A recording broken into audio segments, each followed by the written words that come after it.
Hello, everyone. Welcome again to Friends Occasionally Not Disagreeing. This is episode 162 tonight. We're taking a look at the first couple episodes of Daredevil Born Again on Disney Plus. Pretty big house with us again here tonight. This is Cody, and I am joined tonight by Brett and Dave coming back on the pod, and we have a special guest host tonight, Dan. We'll let him introduce himself here in just a smidge. So let's see what you guys have been up to. Brett, I talked to you last week. Let's have you go first though, and then we'll save the suspense for these other guys here. What have you been up to, Sure. Brett? A bit of a slow week, I guess. We haven't watched anything new, as in like a new property. But what we did do is we have watched. Amazon dropped the first 11 minutes of episode 1 of season 3 of Wheel of Time. Oh my gosh. And we've watched that like 7 times. Oh my God. So, um, it's a real good 11 minutes. Like I'm very excited for the new season. Actually tomorrow they have a like a preview kind of screening thing that I signed up for. Whoa. Tomorrow, starting like a little bit after noon, they're having like a segment where it's like a making of season 1, a making of season 2. Then we get to watch the entire first episode early. And then after that, they have like a Q&A with the showrunner and some of the cast. What? Yeah. And I think you probably, if you want to do it, I think you could still sign up for it. It's not like it's not like an exclusive invite or anything that I got. It's just like a thing that you can sign up for. So, Very cool. But yeah, that's happening tomorrow. So I'm counting down. We're like 6 days away now. Pretty excited. How are you not a showrunner at this point yourself? Like that's Right? Name my and the credits, question. right? I think so. I would enjoy that, but I don't This think guy's they want me. fanboy number one over here. He needs to just be in on it, I tell you. Maybe that put you too close. Maybe you wouldn't enjoy it as much then. I heard that happened with J.R.R. Martin too, and just kind of quit after that. But anyway, okay, Dave, what you been up to? I just finished a game on PS5 called Monster Boy and the Cursed Kingdom. It came out a couple of years ago. I was looking for a good Metroidvania, especially one that is big on like exploration and puzzles and not so big on like combat. And this really hit the mark on that. It's very enjoyable. Took probably like 25 hours to play 100%. So I really recommend it. And next week there's like a Q&A with the creators All right, you of it. guys, come on. Just kidding. Yeah, that's it for me. That and just watching Severance, the best show on television. Okay, well, and our first time host here tonight, Dan. Dan, tell us about yourself. What are your hobbies? What are you into? Holy How's crap. life? I'll just describe myself generally as super nerdy. I think I've done everything except for LARPing. And I'm trying to think back. Maybe there was a drunken time in college. I don't think so. But just already listened to a couple episodes of this. Excited to get in talk. Let's see. Some of the things I've been watching, catching up on White Lotus, Reacher, The Pit. And the thing that I kind of got a recommendation on that I was really surprised on is an animated series on Max called Common Side Effects. Is that good? I went in with very low expectations, and I am surprised. The premise of it is this kind of like fringe guy finds mushrooms that can cure like everything. Like literally, if you can get a mushroom to the person as they're dying, it will completely like Wolverine healing factor, bring them back to life from whatever happened to them. That's interesting. And Wow. then very quickly the medical industry like finds out about him and tries to have him taken out, and it's a little bit comical, a little bit dark, and it's a weird mix. I'm very interested to see where it ends up. And he has what's his weird pet? Is it a turtle? Tortoise, he breaks Tortoise, everyone yeah. in the show. So this is weird because I recently got the Max app and for wrestling, but during the commercials, instead of showing like what would be on TV for those, they play like basically their own commercials now, and they play this Common Side Effects commercial like 6 times a night now for me, and I'm like, oh my God, like I should probably watch the show just because. So glad to hear it's good. It's entertaining. It's worth the watch. It's if you Hmm. watch Scavenger's Range, like It's similar kind of like animation styles and like kind of weird trippy sequences because surprise, surprise, you take the mushrooms to save your life and you go on a little bit of a journey on the way there, like in your mind. So That's fun. yeah. That's awesome. Well, welcome tonight. Glad to have you. Wait, have you seen Brave New World? Yes, I did Okay, just see great. Brave New So we World. have at least one other Marvel fan here tonight There we besides go. myself. So Dan and I will be meeting up to do a Brave New World podcast soon since Dave refuses to watch it. I'll do it Uh, at some point. I just haven't gotten around to it. hmm I'm sorry. Too busy going on vacations. I see what's happening here. Let's see on my end. Been super busy, but looking forward to this weekend in particular. Was hanging out with you guys. I did some bowling earlier today, and then we got Dave's big poker tournament tomorrow. Super excited for that. And then I have a wrestling pay-per-view here at my house on Sunday. I have a couple people coming over to watch wrestling for the first time in their life, so that'll be interesting to see how that goes. And we're gonna have some Indian butter chicken as our meal while we do that. So kind of a weird combo, but that's what Nice.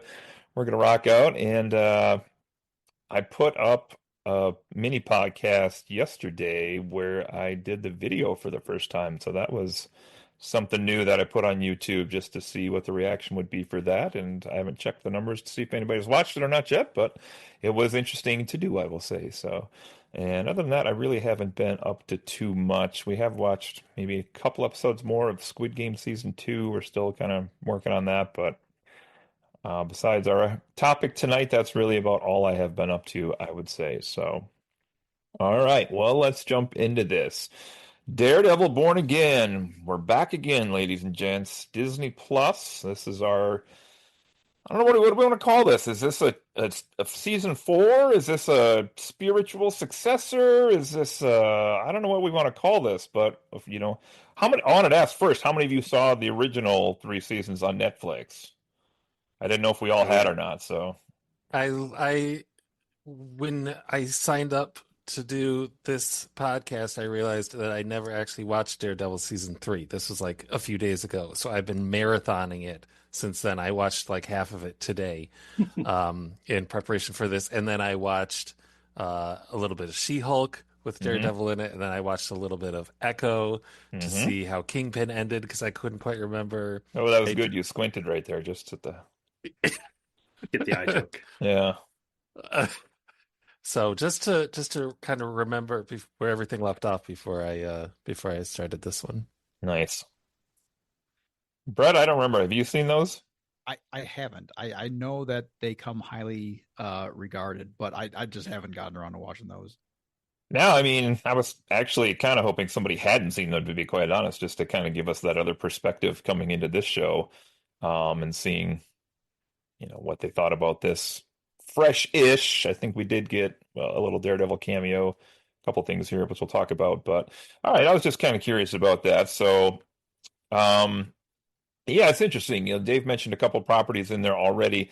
This is interesting because the MCU has now kind of expanded to envelope these former Netflix heroes and villains, where we've seen, as Dave mentioned, we've had Matt Murdock at least show up in both Spider-Man and then also Daredevil and Matt Murdock and She-Hulk.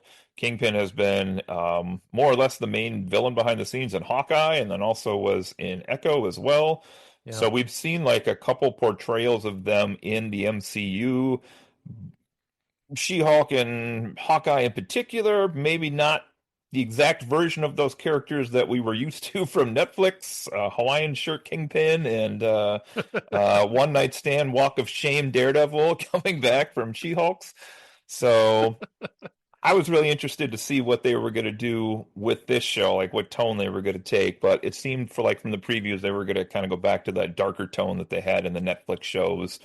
And I was trying to think of two, like especially, and maybe anybody could chime in on this, but what is the darkest property we have seen in the MCU so far?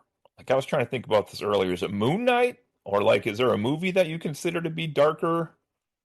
I feel I like it's got to be Punisher. Yeah, I was gonna say Punisher. Just certain scenes of, especially I'm thinking the one with the hammer, where he's just going to town. You don't really see it visually, but the implied violence that's in there. All right, let me rephrase the question. Minus the shows that were on Netflix, Oh, Oh, okay. what in the MCU do you think has been the darkest property? I was trying to think of that just as like a, like if you're Brett, for example, who hasn't seen those Netflix shows and you're a Disney Plus subscriber and you're pulling in, you're like, oh, the new MCU show, Daredevil, and you pull this up and you're like, what am I watching right now? I, Like I like Moon Knight. Deadpool and Wolverine was like dark humor, but I certainly wouldn't call Yeah. it dark. It was Yeah. certainly the most violent. Mm. Yeah. Um, yeah, I think Moon Knight is a good pick for this. I would think. And maybe Shoehorn Werewolf by Night a little bit, Oh, but I that love that love gets a Werewolf by Night. pass because of the black and white. Yeah. All right. I was just kind of curious about that. And I guess maybe Brett can chime in maybe if it's, if he hasn't seen the Netflix stuff, how he thought this kind of compared to some of those other things that we've seen out there in the MCU. I guess we'll say proper, but I mean, the Netflix shows officially part of the MCU now. Is that kind of I think at this point they are. part of the I deal would with this? I would say so. Yeah. Yeah, I think the Netflix always left it weirdly vague enough where like it could be folded in, and it seems like they're doing that now. And plus, there's lots of rumors about Jessica Jones possibly jumping in sometime soon. Awesome. All right, well let's jump into this. So we're going to review the first two episodes, which are available now on Disney Plus, and I think I saw this is going to be 9 episodes total. There were some rumors this was going to be as high as 20 episode count at some point, and kind of shrank back down. I'm happy it's not just like a 6 type show, but even at 9, I'm intrigued what'll happen in here as we kind of go through these episodes. So let's go to that first episode because I feel like this one had a lot to talk about. Two does also, but definitely one kind of introducing us back into this world. Definitely hit on a lot of different topics in here, and I think also had the advantage over the second episode of in this first one they really could like put all their cards into play, which I think kind of really helped the plot in this one and kind of set the scene, and they could pull in different elements more so than once the plot was actually kind of moving by episode two. But let's talk about this first episode here. So the first kind of set piece we get that I made a little note of here was this really long opening, maybe like 16 minutes, I would say, which is I just labeled like the bar slash bullseye fight. Um, and we don't need to necessarily do full plot summaries on these, but this was essentially a pretty shocking intro to the series. So, what did you guys think of that opening scene where we have a sniper bullet that's gonna forever change Daredevil? I'll jump in. I'll just all right. If you are listening and you have not seen the show and you don't want to know what this big surprise is, this is your spot right here to pause and come back. Good call. Uh, because they killed Foggy, which I could not believe. First of all, his new beard looked great, so that was a shame. Um, Secondly, I don't know what happened to his longtime girlfriend, Marcy, or maybe not long Mm, time, but they seemed pretty serious. But then she's just gone. So I like wrote a note like, "Where's Marcy?" But it turns out it didn't matter. I don't know. I feel I'm actually not like a huge fan of the character and in a lot of ways the actor, but at the same time, he was like the heart of the trio. And I had heard that, originally Foggy and Karen weren't going to come back, and then they decided that they are going to come back, but it's kind of like they're not really back. And so I was bummed that they killed the heart of the show pretty unceremoniously. So not as heartbroken as Maria Hill, but it's up there in terms of like just shock value kills that I don't agree with. hmm. Dan, you got any comments as an old fan of the Netflix show? Yeah, I think that they stride for the tone. They hit it right away. They hit the ground running. I think that some of the previous seasons, you could make the claim that hey, there wasn't a lot of superhero stuff early on. Like they really laid in the regular day-to-day Matt Murdock character. And this one was like, no, we're gonna get right back into it. It's kind of almost like a slap in the face to be like, no, we're right back here. That they make sure to crank the violence up. I noticed very specifically Daredevil looking like a pincushion during the middle of his fight with Bullseye. And then for me, like Daredevil pushing Bullseye off that roof in like response to hearing Foggy take his last heartbeat, Yeah. like that really like set the tone right there. It was like a pin drop and a Bullseye drop moment. Yeah. I was I thought it really interesting that having come in not knowing these characters really at all, just Daredevil really. Uh it I was able to feel how like important or how impactful this death was to these characters. Hmm. They their reactions really felt like realistic, and you could obviously tell like it really hurt them, both of them, like immensely. And that came out on screen really well as someone who didn't know what this person meant to him at all. I think that came across really well. Yeah, I mean, we even saw at the end of kind of that little part of the scene, which was when he kind of drops his mask off the rooftop too, right? And was that I never really picked up, I guess, was that a lawyer that was retiring or a police officer that was retiring that they were having the party for? I thought that Thought, was weirdly vague as well. Do you thought it know, was Dan? police officer. Okay. Is he not in the Netflix series? No, he's a new character. Oh, okay. Yeah, But He felt like he they felt like an treat old him like he's character. been around for a long Yeah. time. Yeah. Right. Okay.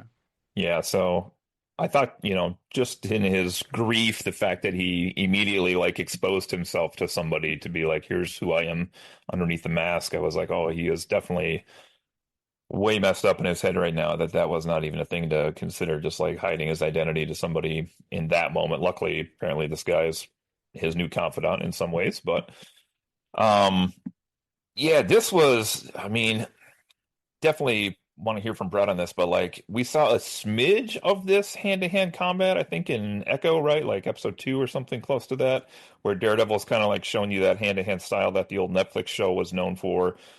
Fantastic fight scene out of the gate here with him and Bullseye, who is never called Bullseye, incidentally, that I recall. They use his real name. I had to triple character check that online and be like, that's who that is, right? Well, the after But credits scene of Daredevil season 3 is him in surgery opening up his eyes, and there's a bullseye Sorry. on his eye. oh, I don't know okay. if you caught Most it, but ridiculous fucking thing. in this season, like he holds up a glove and there's a bullseye like on the glove. So it's Oh, like okay. going all the way back to the Colin Farrell. They're like tiptoeing around, and it's there if you look, but it's not the comic one. I knew it was Bullseye because of the captions were on. When he spoke, it said Oh, Bullseye. Oh, It it's funny. says, that is but funny. but yeah, I'm thinking back now. Yeah, you're right. I don't think they actually say the character name.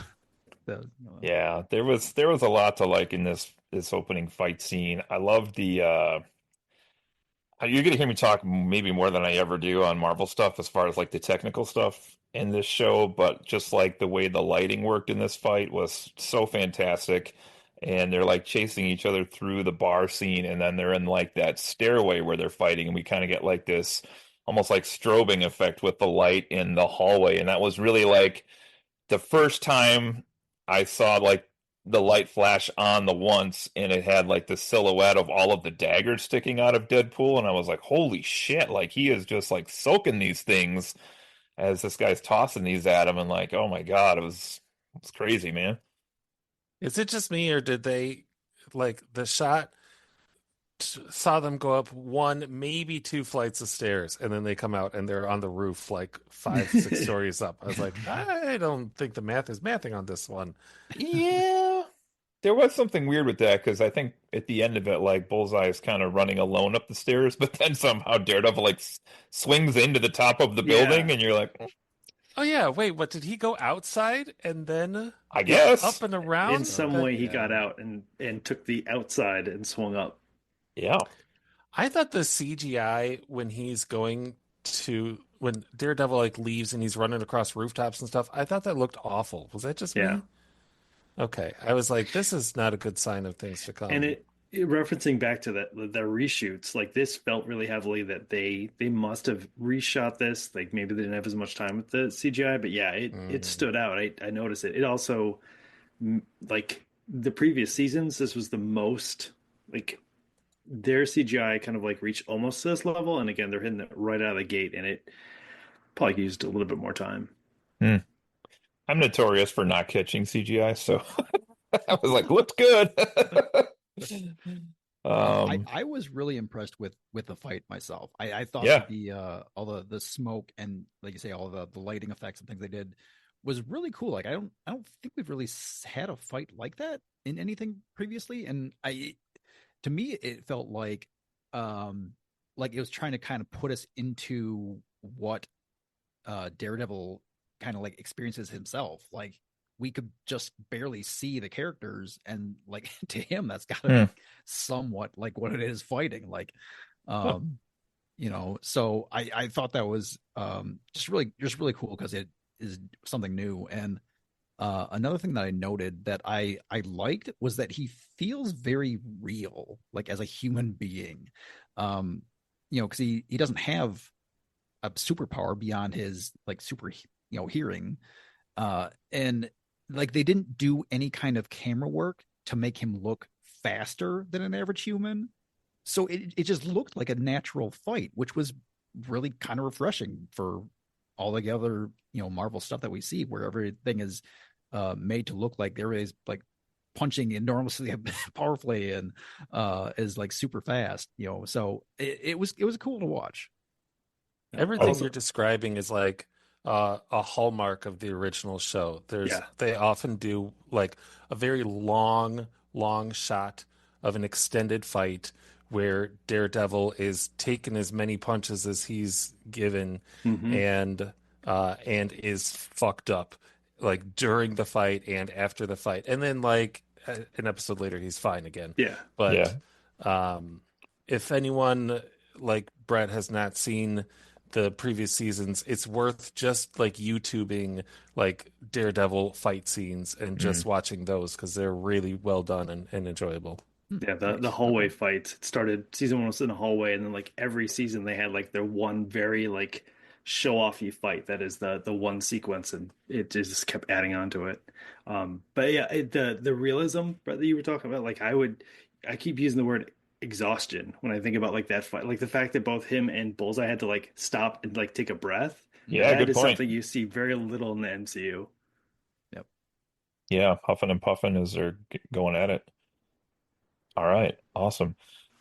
Don't have to spend a ton of time on this, but I was curious, what did you guys think of when he drops the mask? We're gonna get the new intro to this show, just kind of a couple, I'm gonna say almost like ceramic-y statue type pieces. Marvel's TV shows have kind of had these little range of introductions they've done here. This one has a lot of piano music. Kind of felt like they, to me at least, had some of those statues that maybe did represent the old show a little bit more, all kind of crumbling and dissolving, and then it kind of reassembles itself as, I guess, literally a Daredevil that's born again in the end here. But what did you guys think of the intro? I thought both musically and visually it's weaker than the original one. I liked the Okay. original title sequence quite a bit, and I this one didn't impress me. Yeah, I appreciate that it was like a reference or like maybe an evolution of the previous one, and then the whole Born Again title is all about like Matt Murdock's life getting like crumbled and crushed and him having to rebuild it. So I'm hoping that the intro starts to gain more weight as like the season goes on. We see like Matt crumbling apart and then rebuilding himself, which is Hmm. kind of what we're seeing in the intro. That's me maybe being an optimist. I like it. I enjoy it just visually. Again, not having seen the first one to be able to compare it to, it. I don't. I do notice though that it was. I can't think of a lot of. I think of Arcane as another title sequence that's very similar. But I feel like there's like multiple shows like recently that are kind of doing title sequences this way, and I mean I like them all. Like I think I just enjoy the visuals of it. But it does feel kind of samey to some other things. Yeah. It's like that 80s trend of the turnaround in the name panel. It's like that's that's what we're having right now with this. Yeah. Trying to, what gets the blame for that? Was it Game of Thrones that really started the like over elaborate intro sequence? That's one of the Was- first ones I've Yeah. seen. I think maybe. Honestly, I think the original Daredevil was a is a I don't know what the timeline is Yeah, exactly, but good good call. I feel like that was early one. I actually can't really remember the intro. I didn't go back and watch any of the old shows, so but It's the blood dripping. Like the blood drips and it has the outlines of oh, mostly New York okay. skyline. Okay. Yeah, that one had good music also, right? Yeah. Yeah. Kind of like, yeah, okay.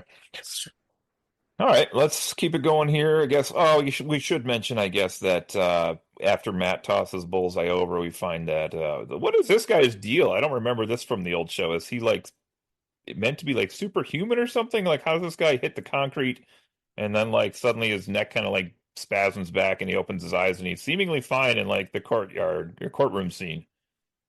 I'm Uh, gonna whip out the comics card unless someone else wants to go. go for Go it. for it, dude. I don't know him that So well. in the comics, Bullseye gets an adamantium like back replacement, spine replacement, and Oh, that allows him to slightly be able to withstand like a lot of punishment. And like Dave said, ending of season three, that end cap was him getting that spine replacement. So I'm guessing how they're going to try to uh, justify it is he's got some now superhuman capabilities in addition to the aiming that he's had. I did enjoy the fly that he killed with the what was it, a paper clip or something? Right? Paperclip, That yeah. was that was No, pretty great. right back to the Ben Affleck Daredevil time. Oh, come on, come on. Okay, then we're gonna get our return of Wilson Fisk back here. This is another really fun, we were not too far into the show here already, and I already enjoyed the fact that we're getting some more of these like unique camera perspectives. Like reflection in particular, I paid attention to in this first episode. We get a lot of shots of like Matt in the window kind of being reflected, and then we get Kingpin reflected in a couple table scenes here as well. But this one's cool because we see Kingpin like cutting a steak essentially, and then we kind of realize that we're looking at him from upside down, which I thought was just again like I don't know, read too much into it, but like a cool way to like portray him for his first scene versus Daredevil for his first scene as like the inverse of each other.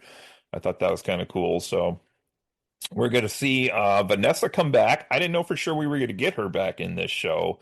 And Yeah. she's apparently been keeping things going while Kingpin's been off playing with Echo. Pizza Dog. I don't know what's going on here. So I was kind of surprised to see her back though.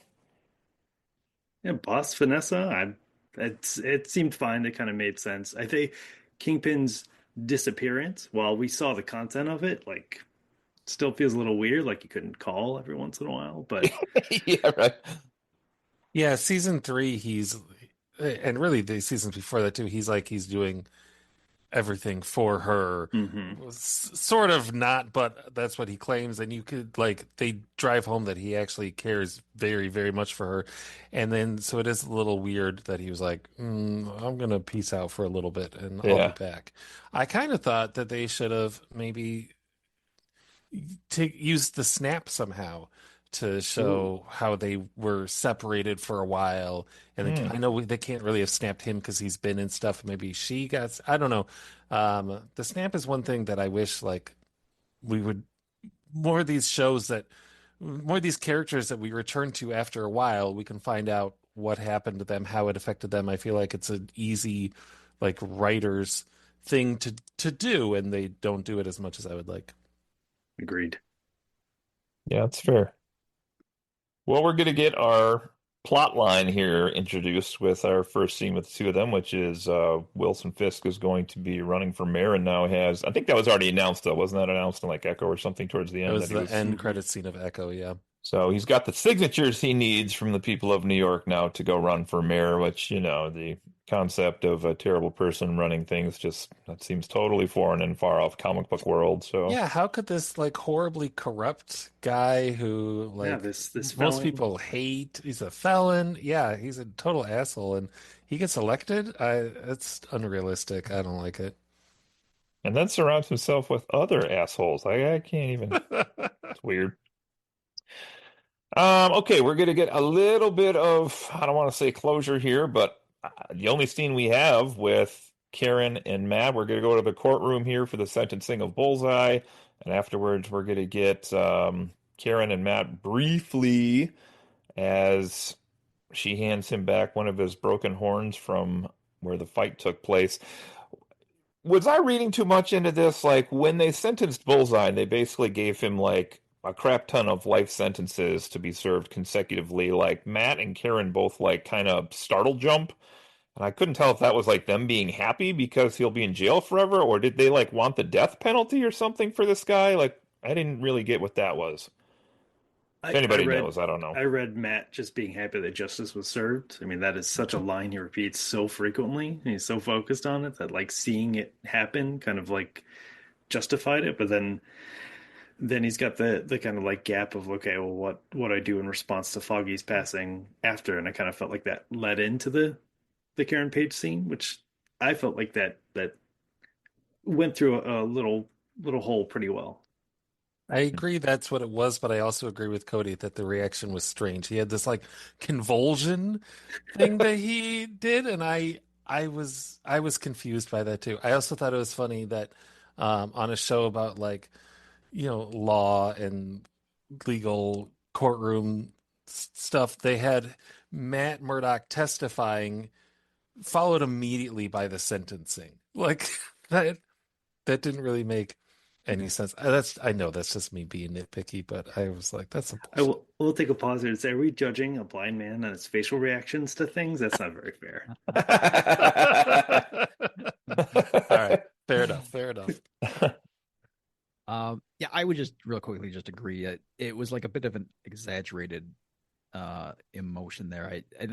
I guess I kind of took it as he was maybe perhaps hoping for the death penalty and didn't get it. I'm sure that won't come back to bite them later in the season, but yeah, it was a little bit odd. I think it just came in his pants, and it really confused us.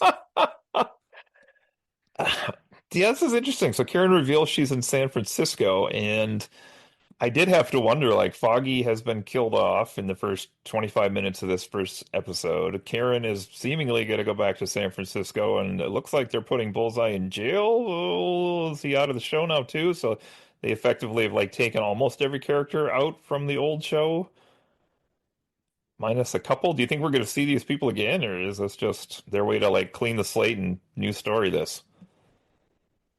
I again to what like Dave was saying earlier, where especially like Karen and Fogger is supposed to be off to really early. This feels like them giving a character at least a little bit more of a proper send off, or at least putting her in the pocket for maybe something in the future. Hmm.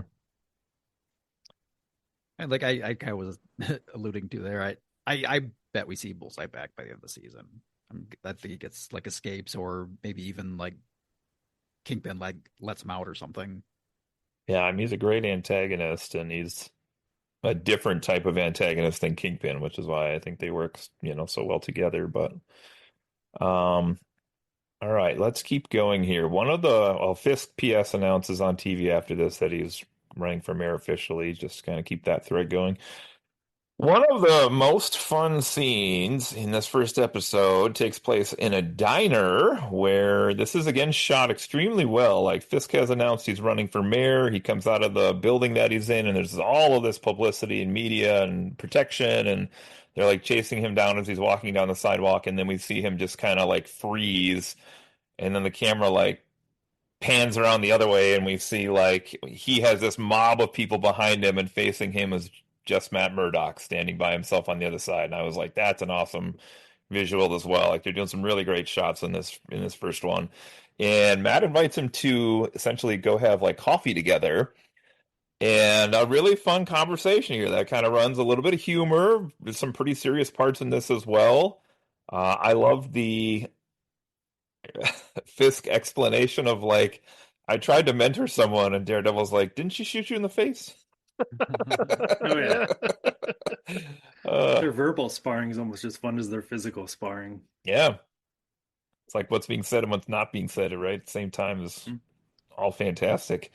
Um, but also, Kingpin says tragedy can transform a man, which I thought was a really interesting line because this is where we have these two characters like face to face in this diner scene, and like they both have theoretically at least changed immensely since where we saw them even at the beginning of this episode or previous things, to where now Matt has kind of sworn off Daredevil as a persona again, and Fisk claims he's going legit to help the city, and so they really have kind of both flipped from where they were, and in some cases it's because they both dealt with their own shit, if you will.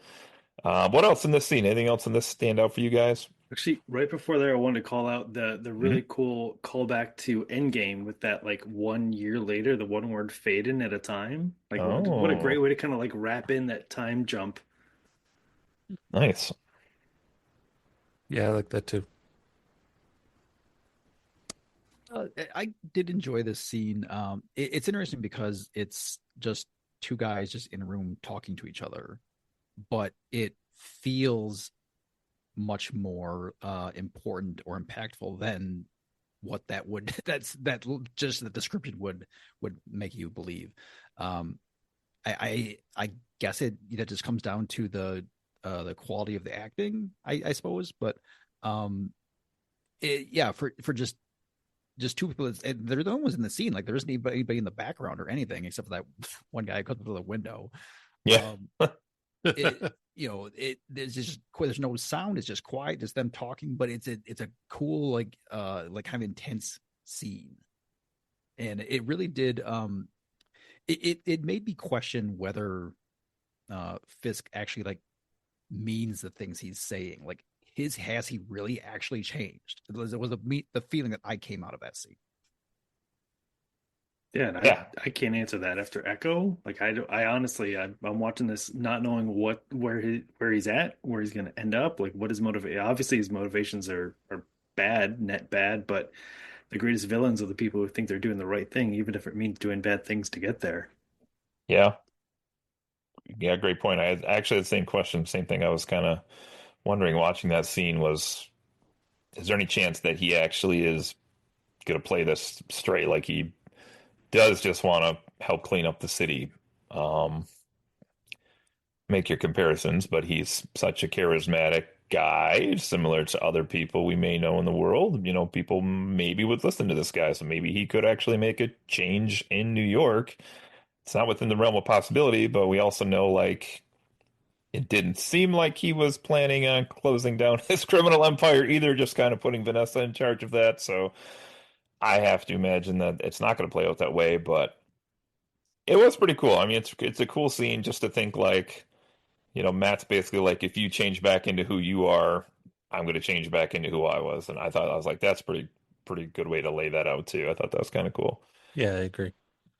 All right, then we get this shocking scene in episode one, which after Froggy's death, I didn't think they could cop that out here, but we have Wilson Fisk was elected. I would have never have guessed that that was going to happen in this plot line. So yeah, and we I'm saw, also shocked yeah, that Matt Murdock is attractive to women. I don't think they've really driven that point home by all the multiple relationships that he's had. yeah, But He apparently is there's the Marvel man whore. someone new in his life who's totally into him, even though he's a lawyer and she hates lawyers and she will not date a lawyer. But wait, you're cute as hell. All right, I'll date you. yeah. I don't, I, it's funny to me that so many characters they have like the first person you see them with, they're now in the Marvel universe, they're like destined to forever love that person. And Matt Murdock's like, no, Yeah. I'll play around, no Here problem. for this season. Yeah, really. I do jumping ahead, knowing that eventually this therapist becomes the therapist for Fisk and Vanessa. Like, Yeah. there is part of me that's Yeah. going like, was this set up a little bit? Was this planned? Yeah. I wrote in my notes, therapist thing, coincidence? Because they show a lot of stuff in the original series that like stuff that you think was not anything to do with Fisk, like he was actually planning all along and it was all his doing. So yeah, could be. Yeah. Yeah, he's always Well, a few steps ahead, it seems like. there's kind of a danger of this, like looking in and being like, oh, is this a plot thread? And sometimes it pays off great, and you're like, yes, this worked out. And then there's other times where you're like, oh, this was nothing, and like the show actually kind of like I raised my expectations too much, and the show didn't match it. So I gotta be careful about that too. All right, let's see. Wrapping up episode one. There was a line in here. Correct me if you took this a different way, but was Wilson Fisk saying to Vanessa that he knows that she was like cheating on him with another guy? Is that what that is? Was it the With guy that was? Adam Warlock. Can you believe it? What? Wait, what? He just said, I know about Adam. And I was Oh, like, Adam? Who's Adam? Do we know an Adam? That was me watching the I show. was assuming it So I was decided it's the Adam guy Warlock. who was at that like crime boss meeting who like really slowly got out of his chair. Do you think Yeah, that's who it was? No, that that's guy's name was Luca. She called him Okay, Luca. you don't know what they So, call each other in the bedroom. that's yeah, true. fair enough. Fair I enough. know about Adam. It's Adam Warlock. I'm telling you Might guys. be Adam West. Oh, Oh too no. wasn't him. But anyway, we kind of get some closing shots here at the end of Matt and Fisk that are just like a little juxtaposition in their new life. Kingpin's very public now, and he has all these people working for him, and he's well loved by the community, or part of the community at least. And Matt's kind of gone on to start this new side of his law career, stealing what was her name? McDuffie, was that her name? Yes, there you go. Kirsten. From the DA's office, I guess, apparently. So, anything else from this first episode that we didn't touch on that you want to get out there? I especially want to hear Brett's reaction to BB. So the reporter, the one who they kept interstitching with like shots of her documentary that she was doing. Um, I guess I don't have any like real interesting thoughts on that. I like the character. I feel like she's going to be important as the season goes on, but I didn't um I didn't get more than that out of it, I suppose. Okay, because it there in each of the previous seasons, there's been some kind of journalist that's like interacted with Matt Murdock in some way, and this one was the opposite, where she interacted with Kingpin, and I thought that was a really Okay. interesting juxtapose about that. Um, I also like I liked the sudden like change in like film quality when they were showing like what she was shooting in the documentary. But I do have to ask the question, like, where do you even find a non 4K camera to get Yeah, that like really. fuzz level? Like I understand the visual appeal of it, but like is she like running around with a crank camera Why is she somewhere? shooting in that aspect ratio? It makes no Right? sense at It's all. her dad's camera. Yeah, Oh, there you go. that would be great. That could be. I don't have anything else plot wise from episode one. Just a few more things I noted is just from watching it here, like reflections again of Fisk on tables. What did you, and if you guys rewatched any of the old show or remember it better than me, how did what they used to have the viewer understand Matt's ears compared to the old show? Because I'm not sure. They kind of do that like slow down, distorted audio, and then it kind of, pans out into one particular sound that he's focusing in on. I wasn't sure if that was the same or not. I feel like that's kind of used in a lot of things now, though. Yeah, my memory is that they used that like kind of consistently throughout. Early on, they tried to do the world on fire thing where they kind of showed like his vision and it was almost like Mm. outlines with like a fire flame effect. So it seems like they're kind of minimizing the effect, which is okay because I think that the way that they do the ear, like the kind of the zooming in on him and yeah, the kind of like the sounds floating in and out as he's like fine tuning is I think it communicated the right way. Again, Brad, I'd be really interested to hear like your thoughts seeing that the first time. I think it feels like they finally refined it where they're like, look, this is a easy budget way to communicate what we need to. Mhm. I'm glad that they didn't do like like a sonar field kind of thing. Like it looks like a radar on a submarine or something. Um, I think it works well. It gets the point across, and it's in line with the rest of the show where it's not super flashy. I think they did emphasize it more in these first two episodes. I think probably for new viewers who are not familiar with the Daredevil character at all, maybe, and don't really understand his powers, they kind of use this to show, not tell, what his abilities are. I have to imagine it'd be annoying to have a conversation with him though, because it seems like you get about 5 words in and then you fade out as he's just Mm-hmm.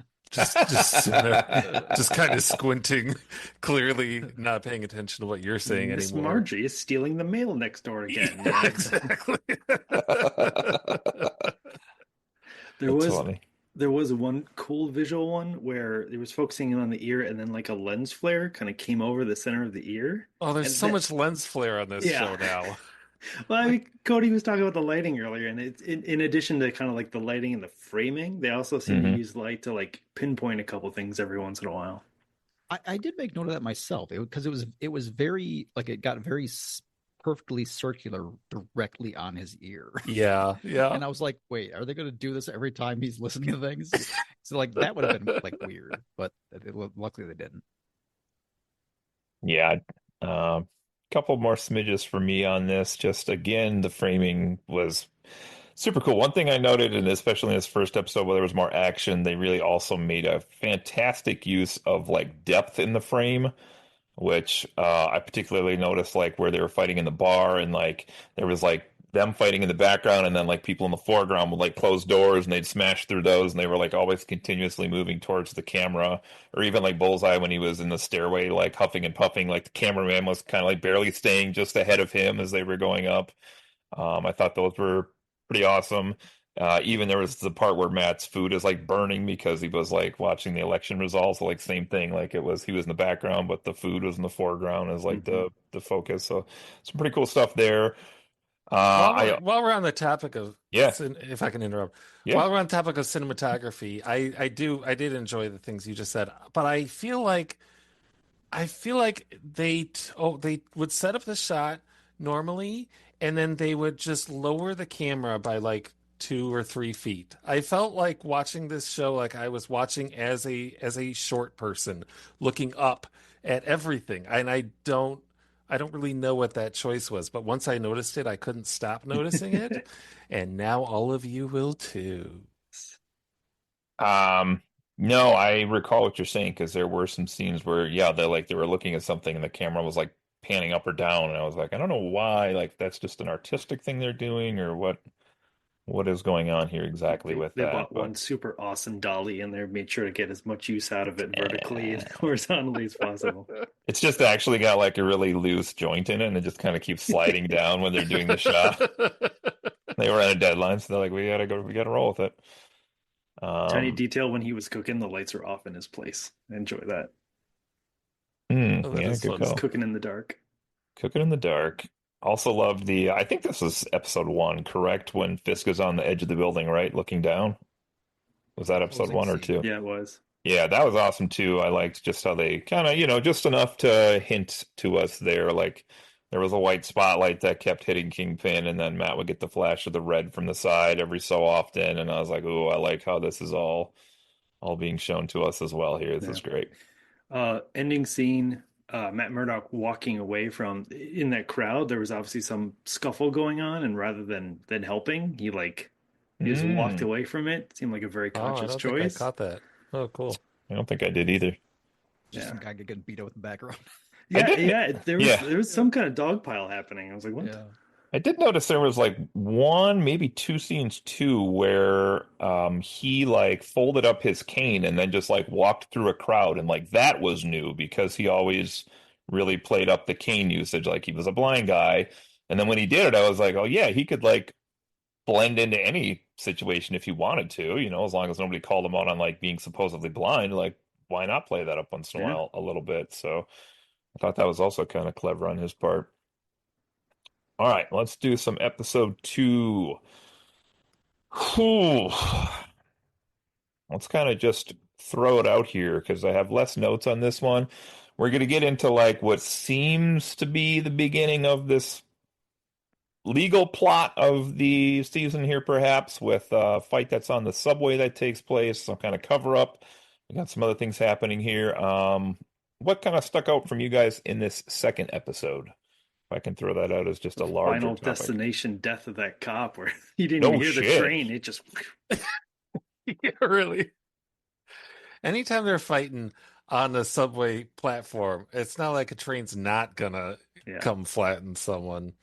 But I agree that that was truly like the sneakiest train that's ever existed. Very stealthy.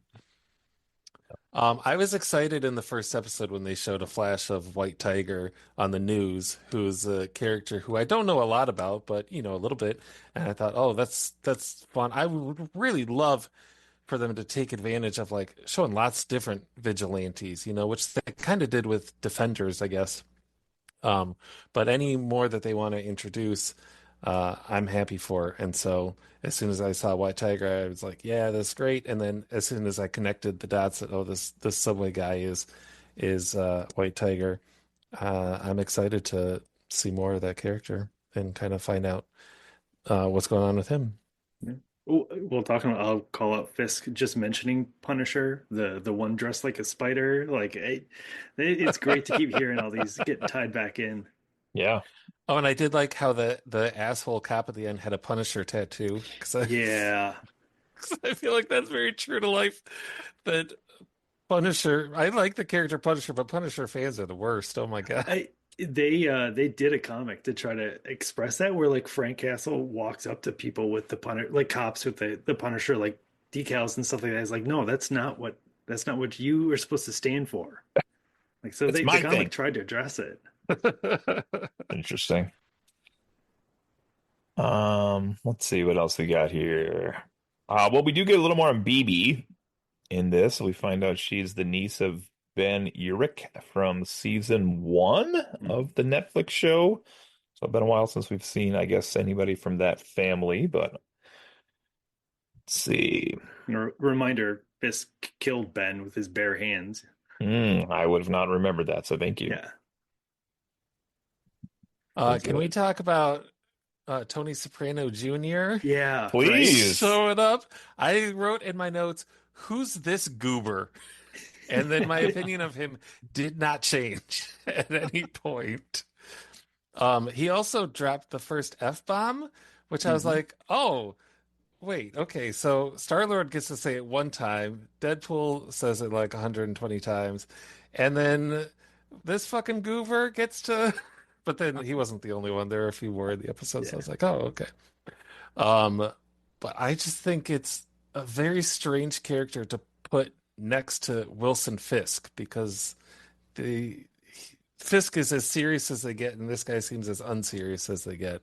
So I'll be interested to see how that dynamic plays out. But I think it's a little weird that Fisk wasn't like just immediately remove this guy from my presence and don't ever let him come back. So Hmm. my read on that character, because I don't think he's from the comics. It if Fisk was a political person of some renown right now, like it felt like this goober was another person of renown right Oh, now, a certain couch fucking fellow, or or an or a overly Nazi tech saluting bro. fellow. Yeah. That with him talking about the social media and how he's blowing up on social media, I was like, oh, I Gotcha, see which one gotcha. this is.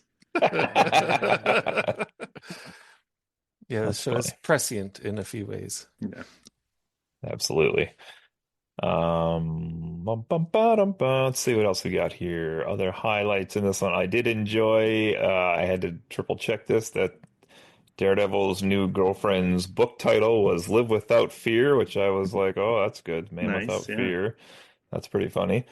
And yeah, I don't know. So let's talk about that interaction. We're jumping ahead maybe a smidge here in the episode, but so Matt's new girl, this therapist, is picked by, I mean, they're basically one of Kingpin's advisors, I guess we'll call the guy who seems a little higher than just a standard henchman, is at her book reading Hmm. and gets the autograph, and then essentially she's chosen, I'm going to put that in quotes, to be the marriage counselor for Fisk and Vanessa. And somebody asked earlier, is that deliberate because she has a tie to Matt, or was this random because this guy was at you put that in my notes. Is it because she was someone of fame on the topic, and this guy was like, "Let's see who she is"? So he went to like her reading, and then he's like, "Yeah, she seems like she's the best. Let's hire her for this." Or is it because she was tied to Matt? I don't know the answer to that, which I like. I feel like it's got to be the second one eventually, right? It would be way too comic coincidency for it to like not be somehow tied. I Um, guess my intuition on it is just that she'll end up being in danger and Matt has to save her. But I mean that's like the basest like plot kind of thing. yeah. So I hope it's not just that, but that was my intuition on it. And then the guy before that guy in line, he's gonna be someone, right? That So awkward teen guy from Wednesday. do do you want spoilers? You know what character that becomes? Yeah. Oh, I'd okay. I'd love to know. So there is a recent really popular villain in the Daredevil comics that goes by the name of Muse. Okay. His typical outfit looks like almost like this white hoodie, but like with a white ski mask with like kind of blackish eyes and then a black beanie on top. And his thing is that he is a like inspired by Banksy artist, but his mediums are like blood and human remains. So Oh, he's this like artistic serial killer. So like someone who would show up on Dexter really well, that kind of like thing. Okay. interesting. And how So does that link to this guy so that having? that yeah, obviously the character he's playing, the first name matches with the villain of Muse in the comics. Okay. And then you'll also see every once in a while you see someone like spray painting or like working on art Oh, murals, yeah. and Oh that is yeah. also like one of his signatures. So Okay, cool. he was the guy that was See, doing the art, yeah, the art that Th also happened to include Hawaiian Kingpin, which I loved. yeah, This and is the why I money. wanted this guy on the podcast because he's got all the answers. Which This I'm is not sure that anybody doing the street art maybe would have also thought to include Hawaiian Kingpin in their depiction Right? of Kingpin, but apparently Totally. they're really in the know. Or also watched Hawkeye when it was on. I'm not sure. One of the two. Let's So see. we've seen in the trailer someone who looks exactly like Muse, and then this an actor of a little bit of renown like it shows up with a Okay. character of the same first name. It like I would be very surprised if it wasn't Muse. Gotcha. Interesting. Okay, so this is somebody else we're going to get in this episode run, we think. Yeah, Presumably. I mean, they already have like we can talk about that later too, but isn't it like season 2 is like almost done already, right? Like they're they're filming. Yeah. yeah, they're like moving on this. So all right, what else we got here? Lots of tension between Kingpin and the police commissioner. I tell you what, that commissioner was gonna retire, but then he just decided not to, I guess. I don't know. I enjoy a good like long con setup where Fisk is just like, yeah, say whatever shit you want. I'm about to turn things around on you. Yeah, Yeah, that guy really dug his own grave for Yeah. sure. enjoy that quite a bit. We do see Matt stop across the street from a church. I'm not sure if it's the same church as the old show. You would know better than I, perhaps, people that watched it recently. But we do get like a hint of, and Brett, if you didn't watch the earlier ones, like a really heavy theme in the like old show was Mm. religion and like his struggle with like how he was raised and his role with the church and I should say the role of the church in his life, and they kind of took him in and let him hide there quite a bit as well, and Yeah. so it's like a lot of religious iconography and Yeah, stuff. there's so much about that Okay. judgment and justice and inner demons and angels and yeah, it's so much of the Daredevil mythology. And then he had a priest that was like one of his big sounding boards in the first few seasons. The Mm. priest, forget which season he passed away in, but It's three.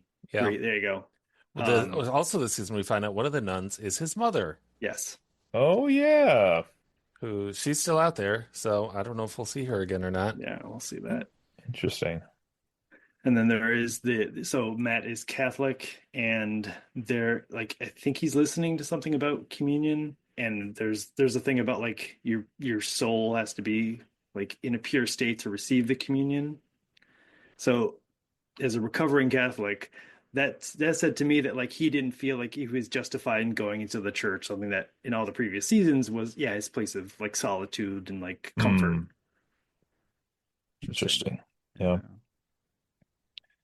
Good stuff. Good stuff.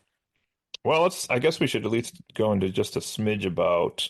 So the initial scene here, when Matt was in the subway, we had two cops who were basically shaking down this other guy, and this other guy came down to help. And I'm kind of being vague here because that's kind of where we're at the moment, seeing the scene. This other guy who we find out is this other vigilante is a what was his name? White Tiger? White Which Tiger. are Yeah, who kind of interjects himself. The other guy gets away that was being harassed, and then that's where he had the cop that died on the train tracks. And then this guy's taken in and beaten to hell in the police headquarters, whatever you want to say, I guess. And Matt kind of uses his hearing more or less to interject himself as this guy's lawyer taking on a case against the NYPD, which is kind of looked at as like career suicide, more or less, like you're not going to win the battle against the NYPD. And then we get him like trying to play a little detective here. He kind of goes around and basically tracks down who that guy was that did run away in the subway scene we saw at the beginning here. And I liked this scene as well quite a bit when they like the two cops. That's where we saw the Punisher tattoo, but the two cops like try to turn on Matt and they like beat the shit out of him, but he restrained himself. I was pretty shocked. Like he didn't fight back because I'm thinking like, you're supposed to be the side for justice and like standing up for doing things the right way. And here you got these two corrupt cops that are kicking your ass, but you could probably beat them, but he's just taking the abuse. And then the one goes to shoot him, and he's like, please don't do this, and it's like, oh, it's coming now. Here it comes. And he just like beats the shit out of this. And there was the one quick scene where like the guy's bone almost snapped through his skin, and I was like, oh, like, oh, it was so gross, but totally awesome at the same time. So, yeah. Anything else here? What else you guys got in episode 2, or comments on that if you have any as well? That level of violence made me think back to Moon Knight. That like it felt like Moon Knight tried to do that level of violence, but it was always like off screen, or it was more like when he was like kind of like in another persona. So I'm like, okay, I guess they're gonna gloves off a little bit more, and if we get any more Moon Knight, it probably is gonna be a little bit more visceral than it was in the first season. Yeah, definitely have more leeway than they did then, right? Yeah. I just Uh, want Ted from Werewolf by Night to come back and have his own show. That's just me. Go ahead, Brett. Sorry. well, just I was going to comment on that scene with the cops, and Yeah. uh, I I was it was a cool fight, just like very like say very violent and graphic, and then he takes them both out, and then just lets out just this like rage, this scream, and I thought that was like really it's just really cool that I think it's kind of like a like two-part in that where uh he probably is now gonna be he's gonna be because something's gonna happen, like something's gonna come down on him for that, like because they're gonna whatever testify against him, whatever, he's gonna be in some deep shit.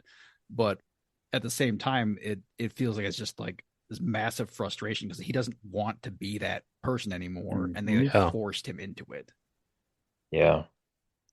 Which I also thought, I was like, yeah, if you don't want the rest of the people in the apartment building to know that you just killed two cops, maybe scream as loud as you can just to Yeah. alert everybody on the floor, like, hey, come look in here. Yeah. Or at Oh my least follow it up gosh. with like I stubbed my toe or something to Yeah. distract people. Maybe yes, when you bust out the cane again and be like, well, I don't know, I stumbled in here. I don't Yeah. know where I'm at right Ignore the now. fact that my blood is all over this place. These guys attacked me and I think they like killed each other. I don't know what happened. It's That so one threw that one strange. into the fridge. Yeah, it was the fight in the multiple levels at the end. Yeah, it was Daredevil killing, which he doesn't want to do. It is Matt the lawyer now like killing cops in a case that he is Yeah, good representing in. call. So now he's professionally like compromised in that. Because I'm sure his prints are all over that, so it's not like he can ease out of that. And I'm sure two dead cops means that there's going to be a pretty big investigation. There's got to be some names behind it. And then you also have going all the way back to Foggy. Like one of the last things Foggy said before he got shot was that, like, I want you to give up Daredevil. I didn't want to give you an excuse to go back to being Yeah, Daredevil. good call. Yeah, Didn't yeah. And mention so that now one. this is also like, yeah, and now Foggy's death is almost meaningless because he's right back where he started. I don't think those cops are dead, for the record, because Daredevil doesn't kill people. But They do you Well, gave him think a they are? pass with Bullseye, but I don't think they're getting The up. one guy looked like he broke his neck I potentially, think but they're Yeah. I think they're dead. The one landed on his head and his neck snapped.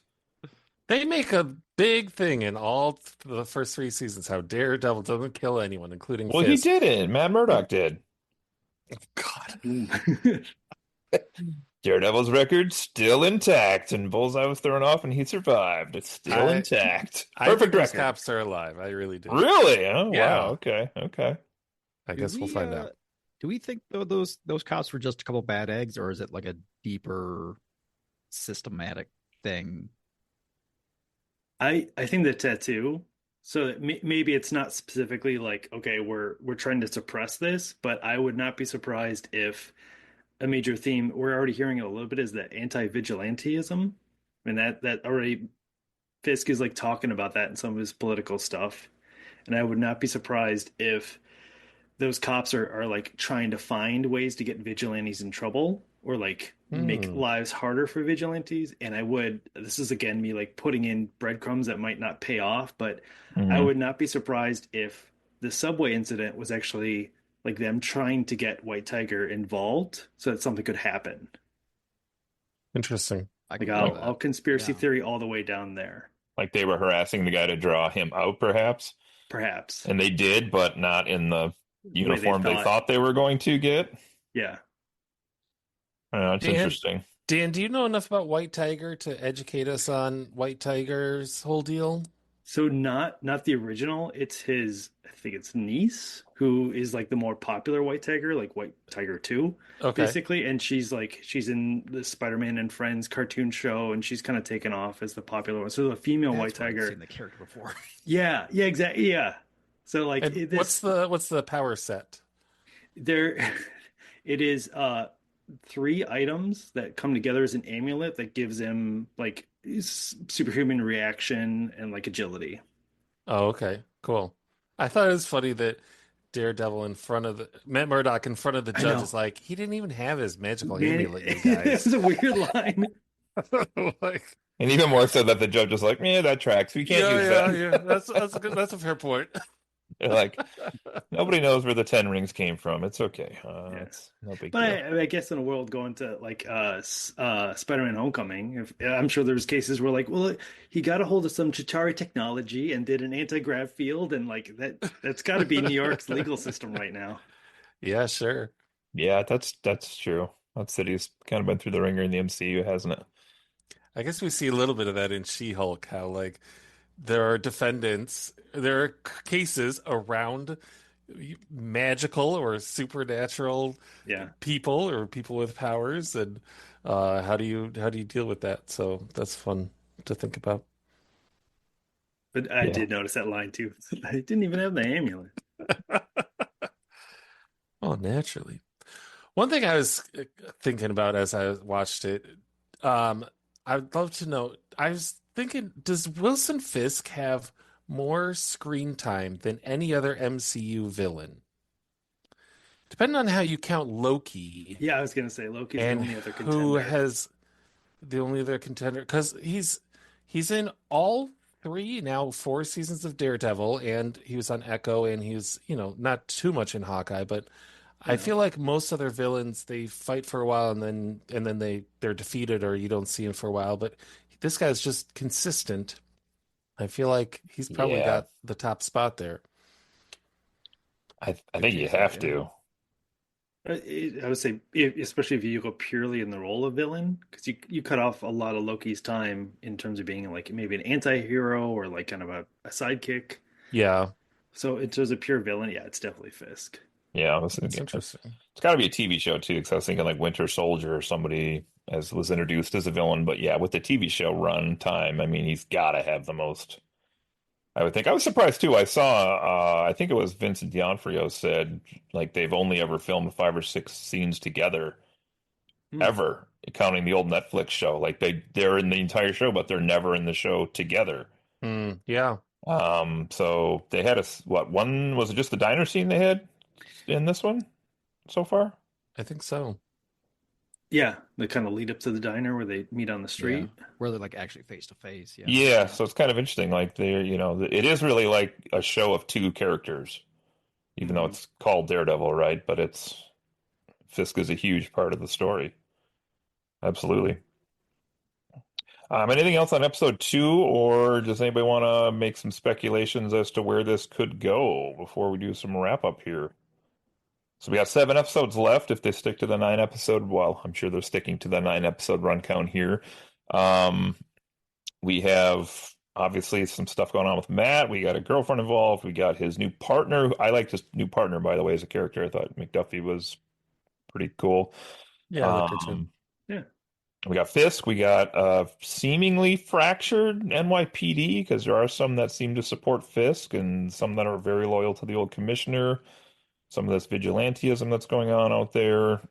We get to see Karen back again. Am I wrong? Did I not hear, or was it season 2 they were talking about that Punisher was going to be in the season?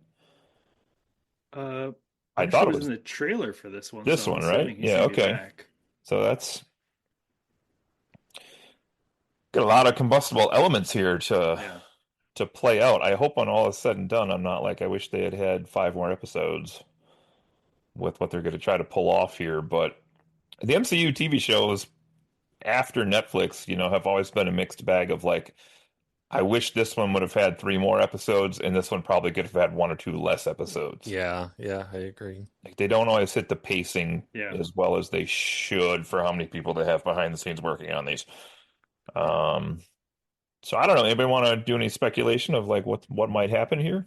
Well, I'll accumulate some of the things. So again, Muse, I think, is a really, Oh really yeah, plus popular that. villain. So we're gonna see this kind of serial killer supervillain. The anti-vigilante thing, I think is gonna keep cranking up, and then just pulling from the Born Again title. Um, I would not be surprised if Matt has to work with Fisk at some point. Hmm. I wouldn't be surprised if like Matt needs some of Fisk's information or resources to figure out some details on Muse because they realize Muse is the bigger threat than everything else at the moment. Be curious how big of a role Punisher has in the season because Yeah. he's just like another side to this whole thing. Yeah. Dave, you look like you're gonna say something there. I'm just wondering if that hole's gonna get filled in, or if they're gonna have to wait for the permits after all. Like Who did everyone else was hoping that was like a Spider-Man related hole or I, something? Like that I was a just Goblin bomb, right? I don't know. Yeah. I Yeah, it could be. I thought that was a probably unintentional parallel to Trump, but I could just see him being like, well, just fill it in, like with no thought to like the engineering that needs to go into such a thing, or Right. just like, Don, why didn't you idiots think of this? That's the first thing I thought was like they're gonna fill this in. It's gonna be like too heavy and the road's gonna collapse and people are gonna die, and then Fisk The is gonna plane's like gonna blame flip the upside construction down. workers. That would be so rewarding if something like that does happen. Like just a little Oh, news clip of like, and look, Fisk had us filling this hole with garbage. We gotta come back to this hole, you guys. I love it. No, I really don't know what's gonna happen on this one. I hope that Karen's not off the show. I liked having her and Foggy be part of it, so I'm hoping she comes back for some reason. Well, we did, wasn't Karen? Karen was also involved in the Punisher plot as well. Yeah, true. Yeah. So I don't know if Daredevil would ever pull that card, but maybe if Punisher does get heavily involved later in the show, like he could call her back to try to like reason with him or something.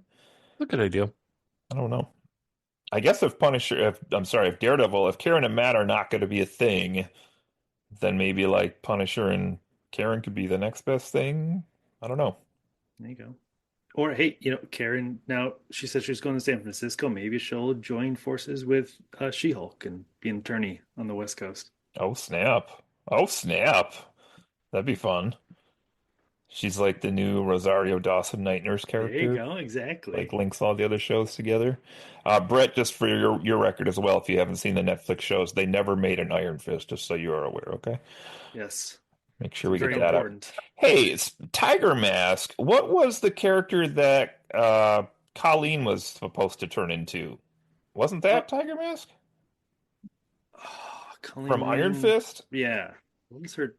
Did she ever have a high superhero title? I don't know if she ever had a name, but I thought that was like who they were pushing her into becoming, and then obviously that's not true. Because I actually, when they showed the footage of Tiger Mask in this show, I was like, "Oh, that's her!" Like they're bringing another person back in Yeah, here, you're and they right. very quickly were like, "Nope, it's this other guy." It's like, okay, Good call. I'm having to look it up right now. I don't see her getting like a title. I think she's always just Colleen. okay. Yeah, that's what I'm seeing as well. Wang or Wong or what was her name? Colleen Colleen Wing. Wing. Wing. That was close. I was running out of Yeah, vowels. Wing, Wang, Wong. she was Rosario a Dawson, she just kind of disappeared, right? Her character, we never yeah, saw an end for her. That was a shame. yeah. But she was in all the Netflix shows. She was like Oh, all of She them. was kind of the Nick Fury of the Netflix shows because Okay. she kept Yeah, doing cameos somewhat and ties unintentionally, together. but Hmm. Nick Fury, who just showed up to randomly bump into these superheroes and stitch up their wounds. That was essentially yeah, Yeah. her basically. role. But then Gotcha. they made her Nurse do Nick Clerks Fury. 3 and nobody's seen her since. So,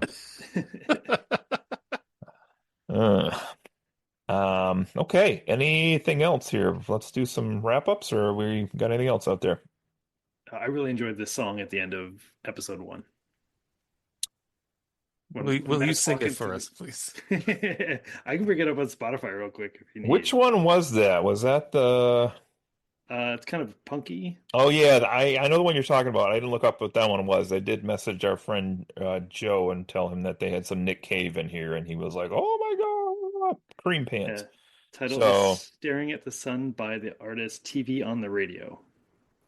oh, Nice. okay, yeah, I remember the song you're talking about. I didn't know it, but it was pretty good. Yeah. Um, okay.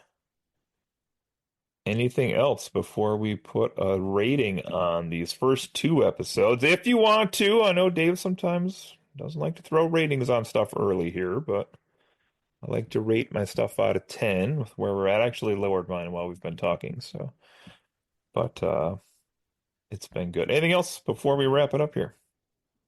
Nothing from me.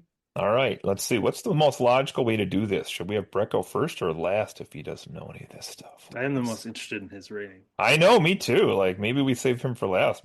He's the main attraction here. I can go first. That's fine. I'll just throw mine out there.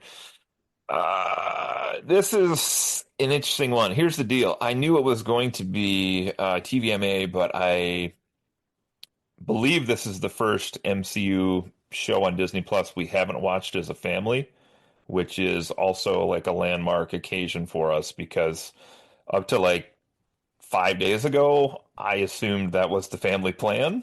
And my wife was like, no, we're not watching that. Which to me, I was like, well, maybe she actually thinks this might be like too violent for like our kids, or maybe there's too much objectionable content in here. But she's like, no, I hate Daredevil. She tried to watch the Netflix show and she hated it and only lasted a couple episodes and she was out. And so I was like, that's fine. I'll watch it by myself because it's harder for us to find time to watch with the whole family doing their own thing all the time anyway. But the irony with me in this show, even back to the Netflix days, is there are precisely two types of shows I hate on TV. One is lawyer shows, and the other is cop shows. And so I'm like, the fact that I loved that Netflix show so much, and also, this is like I don't know. I like Daredevil as a comic character, but it's such a grounded street view look at the world. I've always really liked like the close episodes of some of the things they've done in Marvel that were just like I don't even I'm trying to think of like Winter Soldier. I don't know, just like things that were a little more grounded than like we're going to space and flying across the galaxy type stuff. And this is definitely like picking up kind of where that show left off to me. I'm really curious where this goes for the last 7 episodes, but I really hope the balance in this stays with like a decent, intriguing plot, the great hand-to-hand combat, and like characters that have like some really deep motivations. I hope those stay with us because I do feel like those were what made the Netflix show so great to begin with. I really, really liked the intro here, just these first 2 episodes. I'm seeing online, at least what I saw of this, that the reviews are kind of all over the place with this one. Um, but I thought it was good enough, at least, that the reviews should have been solid. Like I saw one person I read about this morning gave the show a D minus as their rating. And for me, that's nowhere near where I'm at with this. I think it's fantastic. I am curious if there will be an effect of this show being on Disney Plus as opposed to Netflix. Like, I wonder if people are going to go on their Disney Plus account and try this and be like, ooh, this is not my MCU that I'm used to. Or if there were people who, like, maybe were more the adult crowd that would have watched this if it were on Netflix, but now that it's on Disney Plus, like, they won't even give it that try. I don't know. So I do worry about that a little bit, but I enjoyed this one quite a bit. I'm going to give this a very solid 9 out of 10 for the debut 2 episodes here from me. So that's me. Nice. but I'll go next. I think that Cody, like you're just saying, it's gonna be really interesting to see the long term effects of Daredevil Born Again being right next to like I Am Groot on their Disney Plus selection menu, and to kind of like see like where this kind of like fits. Um, but I think that it is in terms of it actually we didn't answer your question way at the beginning here, which is like, is this a sequel, like, or is this another season? I view what they have delivered as like season four, Hmm. like a lot of other shows that have gone through like transitions of hands or studios, like it's not 100%, but like it seems like they're really trying to make it more that than like, oh no, we're starting something completely different. Which when they said they're going to do Daredevil, there was that question of like, are they throwing away all the Netflix stuff? And I'm glad to see that they've done enough homage to it that like it feels like it's all paying off. These are the same characters. You know, Foggy's death made a huge impact because we've already had 3 seasons with him and his like ethical debates with Matt. So I think this is really great. I think that Daredevil is always the adult version of Spider-Man in terms of you're watching him like succeed, get what he want, and then get knocked down somewhere. But instead of, hey, I got a bad grade, or I didn't turn in a paper, it's my friend died for Daredevil again and again. So I think that that's what we expect. That's we're going to see that multiple times throughout the season, I'm sure. A lot more broken bones, but it was great to see the billy clubs flying around. So I'm going to give it like a 8.5. I think, is it the best of the Daredevil? No, but it's up there. It's fighting for it. All right, I'll go next. I'm gonna start with the cons for me. I feel like this is a season four, and doing what I did watching season three and then diving right into this, it's different. And if they had called this season four, I would have more of a problem with how different it is. But they're kind of rebooting it at the same time. The cinematography I kind of talked about as being a little weird and kind of throwing me off. I do not like the foggy kill off. I feel like that was not given its due weight. Even though, Brett, I love that you understood that how important it was to the characters just by watching that, and I can totally see that, and I am glad to know that that's the effect it had on a new viewer. But it was still just like a crappy throwaway for a character who didn't deserve that. So I'm not happy about that. But I am happy to see the show back in general. I do like the street level stakes. I think that's good to mix in with all the cosmic, much, quote unquote, bigger stuff that the MCU does. Um, I'm a little tired of like Daredevil versus Kingpin. I know they're two great characters and they clash together well, but it's been a lot, and I was happy when they introduced Bullseye. I'll be happy when they introduce this Muse guy. Any other villains that they can bring in to add to the dynamic, so it's not just those two, I'll be really happy for. Um, I guess numerically, I don't. You guys know that my numeric scale is a little different than yours.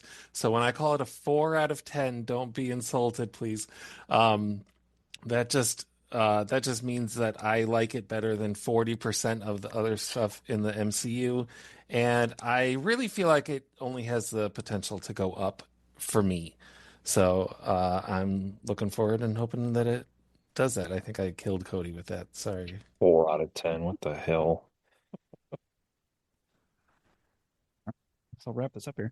Uh, yeah, coming in as a basically a new viewer, kind of knowing the Daredevil character, but having not seen the previous seasons or really know anything about him beyond like the base knowledge of the character. Um, I enjoyed these first 2 episodes. It yeah, I think there's a lot. It's very heavy handed just to start off with. Um I do I kind of appreciate that it's a darker, heavier show. It definitely has its own vibe uh, compared to pretty much any of the other Marvel stuff. It seems to be kind of like its own little category almost. Um, I enjoyed the characters. I think the acting has been really good so far from everyone. Like I say, we had uh, Matt and Fisk just alone in a room, and it was one of the most riveting scenes of the episode so far. And I really enjoyed the fighting scenes that we had so far. They're definitely very, brutal and graphic, and especially that opening scene was very artistic. I'm guessing that we'll get a bit more of that coming up down the season here.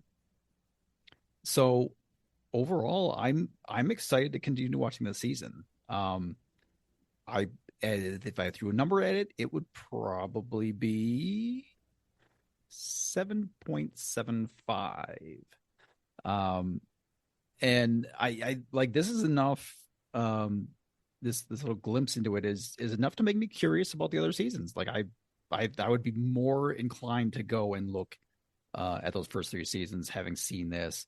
And from what you guys have said, it sounds like those other seasons are very similar and even better than what this is potentially. So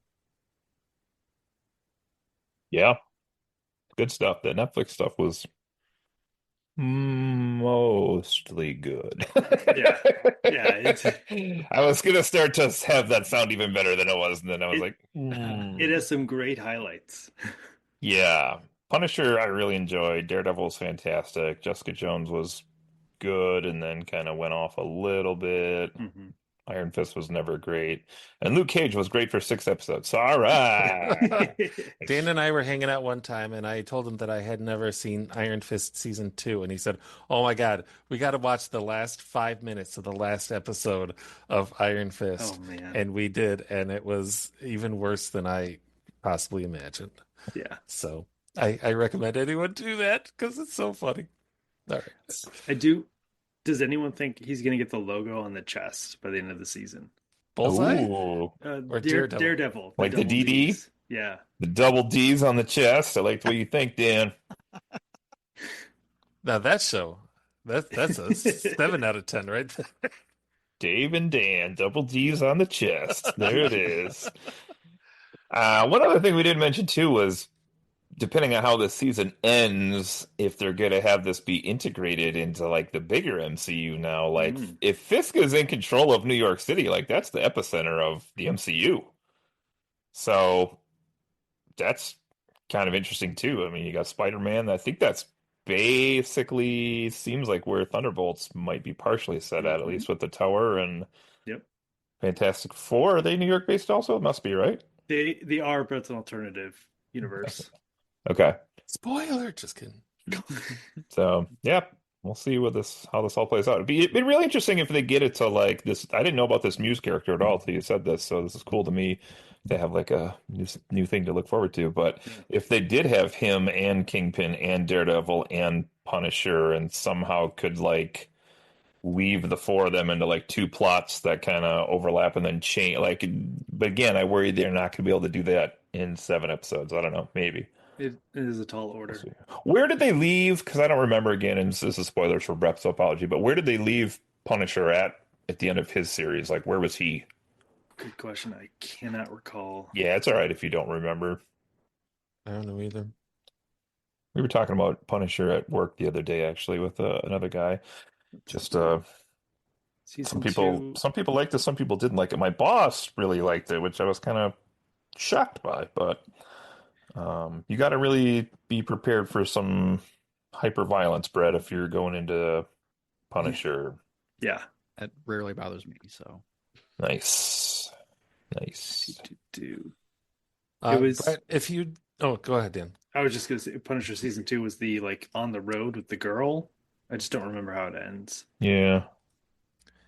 Brett, for my money, if you only watch one part of the whole Netflix series, all the shows, Jessica Jones season 1 is the best of the best. Yeah. The villain is phenomenal, and maybe my favorite villain in the MCU. So I highly recommend that. It is almost as good as Daredevil season 1 and 2. Just putting that out there. Also, the soundtrack from Luke Cage is amazing if you want to just go on Oh, yeah. Spotify and listen to it. Oh my God, it's amazing. One of those underrated soundtracks. So, all right, anything else from anybody here today? So we head out. and get Dan back on to talk about Brave New World with me because Dave won't. So There we go. I'll Yeah, do it. I'll see it. sure you God will. damn it. Sure you from will, one buddy. MCU production that had to get chopped back together to the other Oh, MCU production that had to get chopped back together. yes, indeed. Yes, indeed.